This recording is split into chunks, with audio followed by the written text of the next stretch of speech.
ದೇವರ ನಾಮಸ್ಮರಣೆ ಜೋರಾಗಿ ಜಪಿಸುವ ಮುಖಾಂತರ ರಥಕ್ಕೆ ಚಾಲನೆ ನೀಡಬೇಕು. ರಥವನ್ನು ಹಿಡಿದಾಗಿ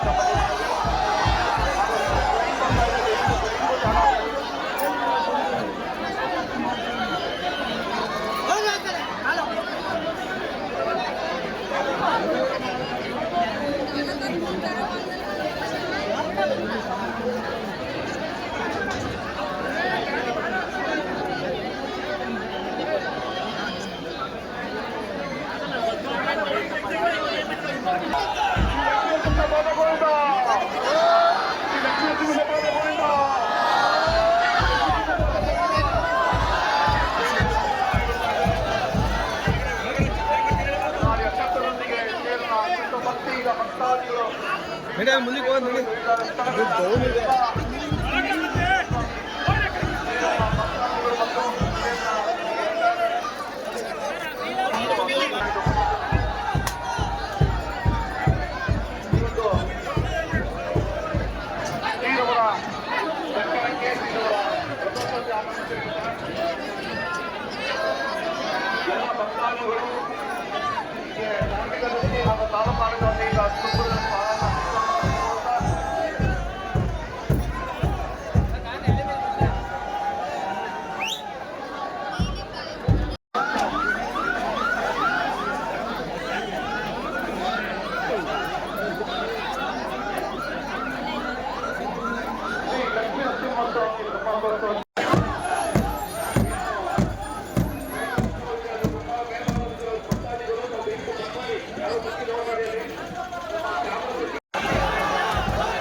ಸುಮಾರು ಬೆಳಿಗ್ಗೆ 8ರಿಂದ 9:30 ರಥೋತ್ಸವ ಜರುಗಿತು. ನಾವು ಸಹ ಪ್ರತಿ ಸಂದಂತೆ ಬಂದು ದರ್ಶನ ಮಾಡಿ ಪ್ರಸಾದ ಸೇವನೆ ಮಾಡಿದೆ. ಎಲ್ರಿಗೂ ಭಗವಂತ ಒಳ್ಳೇದು ಮಾಡಲಿ ಅಂತ ನಾವೆಲ್ಲ ಪ್ರಾರ್ಥನೆ, ಒಳ್ಳೇದು ಬಯಸೋಣ, ಒಳ್ಳೇದು ಮಾಡೋಣ, ದೇವ್ರು ನಮಗೆ ಒಳ್ಳೇದು ಮಾಡ್ತಾನೆ ಭಾವಿಸ್ತೀವಿ. ಜನಪಟ್ಟಿ ಏನೇನು ಅಲ್ಲ, ಜಿಲ್ಲಾಡಳಿತ ತೀರ್ಮಾನ ಏನಿದೆ ಅಷ್ಟೇ. ಈಗೆಲ್ಲ ಮುಗೀತಲ್ಲ, ಸೂತ್ರವಾಗಿ ಆಯಿತು. ಅಚ್ಚುಕಟ್ಟಾಗಿ ಜಿಲ್ಲಾಡಳಿತ, ತಾಲೂಕಾಡಳಿತ ಈ ಲೋಕೋಪದೋಷದಲ್ಲೂ ಕೆಲಸ ಮಾಡಿದ್ದಾರೆ. ಅವ್ರಿಗೆ ಅಭಿನಂದನೆ ಸಹಕಾರ ಕೊಟ್ಟಿದ್ದು. ಅಲ್ಲ, ಇದು ದರ್ಶನ ಮಾಡಿ ಬಂದಿದ್ದೀನಿ, ಅದ್ರ ಬಗ್ಗೆ ಮತ್ತೆ ಮತ್ತೆ ಮತ್ತೆ ಮಾತಾಡೋದು ನಮಗೂ ತಿಳಿಸಲ್ಲ. ಏನಾಯ್ತು ಅಂತ ಹೇಳಿದ್ರೆ, ಮೊದಲನೇದಾಗಿ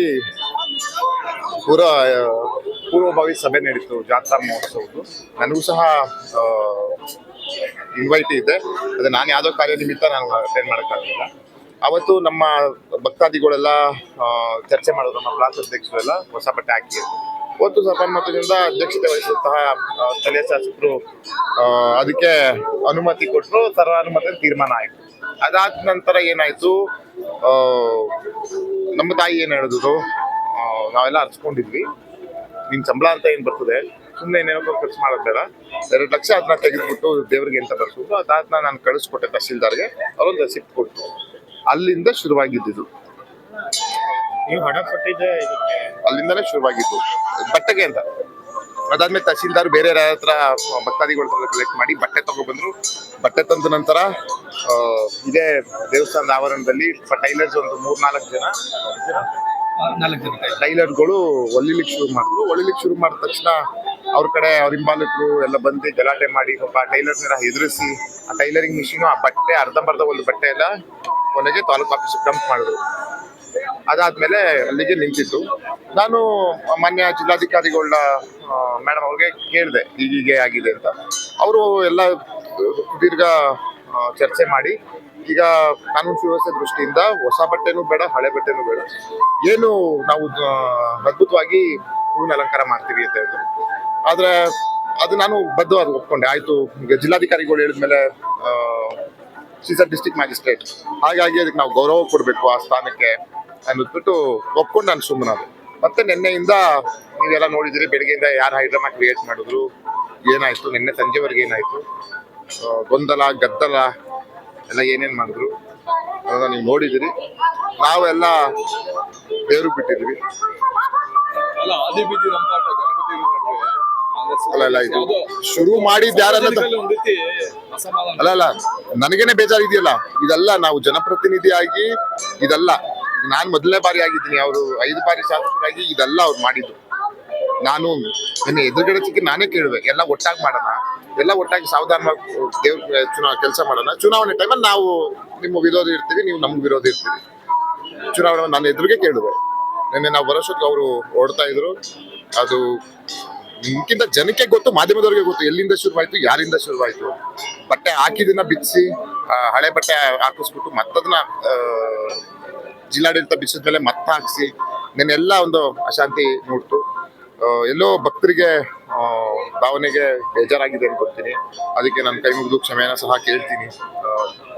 ಎಲ್ಲಾದ್ರೂ ಈ ರೀತಿ ಲೋಪದೋಷ ಯಾರಿಂದಾನೇ ಆಗ್ಲಿ, ಅದು ಯಾವ ಪಕ್ಷದವರಿಂದಾನೇ ಆಗ್ಲಿ, ನಾನು ಅದಕ್ಕೆ ಕ್ಷಮೆನ ಕೇಳ್ತೀನಿ. ಯಾಕಂದ್ರೆ ಇದು ಆಗ್ಬಾರ್ದಿತ್ತು. ಅವರು ಸೀನಿಯರ್ ಮೋಸ್ಟ್ ಇದ್ದಾರೆ. ನಮ್ಗೆ, ನಾನು ಪಕ್ಷದಲ್ಲಿ ಬೇರೆ ಇದ್ರುವೆ ನಮ್ಗೆ ಅವರು ಮಾರ್ಗದರ್ಶನ ಕೊಡೋ ಅಧಿಕಾರ ಅವ್ರಿಗಿದೆ. ಅದೆಲ್ಲೋ ಒಟ್ಟು ಕರ್ಕೊಂಡು ಹೋಗಿದ್ರೆ ಚೆನ್ನಾಗಿತ್ತು ಅನ್ಸ್ತಿತ್ತು. ಅವ್ರಿಗೆ ಯಾಕೆ ಆ ರೀತಿ ಮನ್ಸೋ ಇಚ್ಛೆ ಮಾಡೋದು, ಅದೆಲ್ಲ ಈಗೊಂದು 3-4 ವರ್ಷದ ಮುಂಚೆ ಇತ್ತು. ಅದೀಗ ನಡೆಯಲ್ಲ. ಇಟ್ಸ್ ರಿಪಬ್ಲಿಕ್ ಆಫ್ ಒಳ್ಳೆಂದು. ಹಾಗಾಗಿ ಅದು ನಡೆಯಲ್ಲ, ಜನ ನಡೆಯಕ್ ಬಿಡೋದು. ಹಾಗಾಗಿ ನಾವು ಸಮಾಜದ ಜೊತೆಗೆ ಹೋಗ್ಬೇಕು ಹೊರತು ಸಮಾಜದ ವಿರುದ್ಧ ನಡ್ಕೊಳಕ್ಕೆ ನಾವ್ ಯಾರು ಮಾಡಬಾರ್ದು. ಅದನ್ನ ಮಾಡಿದ್ರು.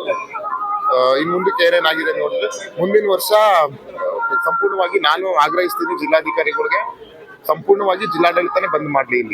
ಇಲ್ಲಿ ತಾಲೂಕು ಆಡಳಿತ ಮಾಡಿದಾಗಲೇ ಈ ಸಮಸ್ಯೆ ಶುರುವಾಗೋದು. ಜಿಲ್ಲಾಡಳಿತನೇ ಅವ್ರು ತೀರ್ಮಾನ ಮಾಡಿ ಅವ್ರು ಯಾವ ರೀತಿ ಮಾಡ್ತಾರೆ, ಸಂಪೂರ್ಣವಾಗಿ ಯಾವ ಜನಪ್ರತಿನಿಧಿಗಳು ನಮ್ಮದು ಬೇಡ, ಯಾರ್ದು ಬೇಡ, ಹಸ್ತಕ್ಷೇಪ ಇಲ್ದೇನೆ ಮಾಡಿ, ಇಲ್ಲ ಎಲ್ಲಾನು ವಿಶ್ವಾಸಕ್ಕೆ ತಗೊಂಡೇ ಮಾಡಿ ಅಂತ ದೊಡ್ಡ ಹಾಸನಾಂಬನೆ ಮಾಡಿದ್ದಾರೆ. ಇದು ಯಾವ ದೊಡ್ಡದಿತ್ತು. ಎಲ್ಲೋ ನನಗಂತೂ ಬೇಸರ ಆಯ್ತು. ಇದಾಗಬಾರ್ದಿತ್ತು, ಆಗಿದೆ. ಎಲ್ಲಿ ಬೇಜಾರಾಯ್ತು ನನಗೆ ಅಂತ ಹೇಳಿದ್ರೆ, ನಾನ್ ದುಡ್ಡು ಕೊಟ್ಟಿದ್ದಕ್ಕೆ ಕ್ರಿಯೇಟ್ ಮಾಡ್ದಲ್ಲ. ನಾನ್ ದುಡ್ಡು ಕೊಟ್ಟಿದ್ದೆ ತಪ್ಪಾಯ್ತು. ಹಾಗಾದ್ರೆ ಈಗ 2 ಲಕ್ಷ ನಾನು ಬಟ್ಟೆಗೆ ತಗೊಳ್ಳಿ ಅಂತ ಕೊಟ್ಟಿದ್ದೆ, ಅದನ್ನೇ ದೊಡ್ಡ ಆಗಿ ಕ್ರಿಯೇಟ್ ಮಾಡಿ ಈಗ ಆ ದೇವ್ರಿಗೆ ಹೊಸ ಬಟ್ಟೆನೂ ಇಲ್ಲ, ಹಳೆ ಬಟ್ಟೆನೂ ಇಲ್ಲ. ಆಮೇಲೆ ಅಲಂಕಾರ ಮಾಡ್ಲಿಕ್ಕೆ ಇವ್ ಗಲಾಟೆ ಗದ್ದಲ ಮಾಡಿ 12 ಗಂಟೆವರೆಗೂ ಗಲಾಟೆ ಮಾಡಿದ್ರು ಅವ್ರ ಕಡೆಯವರು. ಅಲಂಕಾರ ಮಾಡ್ಲಿಕ್ಕೂ ಅವನು ಯಾರು ಡೆಕೋರೇಷನ್ ಅವನಿಗೆ ಟೈಮ್ ಆಗ್ಲಿಲ್ಲ. ಪಾಪ ಅವನು ಅಲಂಕಾರ ಅರ್ಧಂಬರ್ಧ ಮಾಡಿದ. ಹೇಗೋ ನಾನು ದೇವರಲ್ಲಿ ಕೈ ಮುಕ್ಕೊಂಡು ಕೇಳ್ಕೊಂಡಿದ್ದೀನಿ, ಏನೇ ತಪ್ಪಾಗಿದ್ರು ಒಪ್ಕೊಳಪ್ಪ ತಂದೆ, ನಾವೇನೋ ತಪ್ಪು ಮಾಡಿ ನಮ್ಗೆ ಕ್ಷಮಿಸಪ್ಪ ಅಂತ ಭಕ್ತಿಯಿಂದ ನಾನು ಕೇಳ್ಕೊಂಡಿದ್ದೀನಿ ದೇವ್ರಿಗೆ. ಈ ಸಲ ಏನೇನಾಗಿದೆ ಮುಂದಿನ ಸಲ ಎಲ್ಲ ಸರಿಪಡಿಸ್ಕೊಂಡು ಹೋಗೋ ಕೆಲಸವನ್ನ ಅವರು ಇನ್ನು 28ರವರೆಗೂ ಅವಧಿ ಇದೆ ಅವ್ರಿಗೆ. ಅವರು ಮುಂದಿನ ಸಲನಾದ್ರೂ ಎಲ್ಲಾನು ವಿಶ್ವಾಸ ತಗೊಂಡೋಗಿ ಮಾಡ್ತಾರೆ ಅನ್ನೋದು ನಾವು ಭಾವಿಸ್ತೀವಿ. ಇಲ್ವಾ ಜಿಲ್ಲಾಡಳಿತ ಏನ್ ಬರುತ್ತೆ ಅದು ಮಾತ್ರ. ಈ ಗದ್ದಲದಲ್ಲೂ ನಮ್ಮ ಉಪವಿಭಾಗಾಧಿಕಾರಿಗಳು ಮತ್ತೆ ನಮ್ಮ ತಹಶೀಲ್ದಾರ್ ಅವರು, ಆಮೇಲೆ ಎಲ್ಲಕ್ಕಿಂತ ಹೆಚ್ಚಾಗಿ ಪೊಲೀಸ್ ಇಲಾಖೆಯವರು ಸೂಕ್ತವಾಗಿ ಬಂದೋಬಸ್ತ್ ಕೊಟ್ಟು ನಮ್ಮ ಇಲ್ಲಿಯ ASP ಅವರಾಗಿರ್ಬೋದು, DYSP ಅವರಾಗಿರ್ಬೋದು, ನಮ್ಮ ಇನ್ಸ್ಪೆಕ್ಟರ್ಸು, ಸಬ್ ಇನ್ಸ್ಪೆಕ್ಟರ್ಸು, ಮತ್ತೆಲ್ಲ ಪೊಲೀಸ್ ಕಾನ್ಸ್ಟೇಬಲ್ಸು, KSRP ಆಗಿರ್ಬೋದು, ಡಿಸ್ಟ್ರಿಕ್ಟ್ ರಿಸರ್ವ್ ಆಗಿರ್ಬೋದು, ಎಲ್ಲರೂ ಈ ಒಂದು ಹಗಲು ಅಂತ ಶ್ರಮಿಸಿದ್ದಾರೆ. ಅವರೆಲ್ಲರಿಗೂ ನಾನು ಕೃತಜ್ಞತೆಗಳನ್ನು ಸಲ್ಲಿಸ್ತೇನೆ.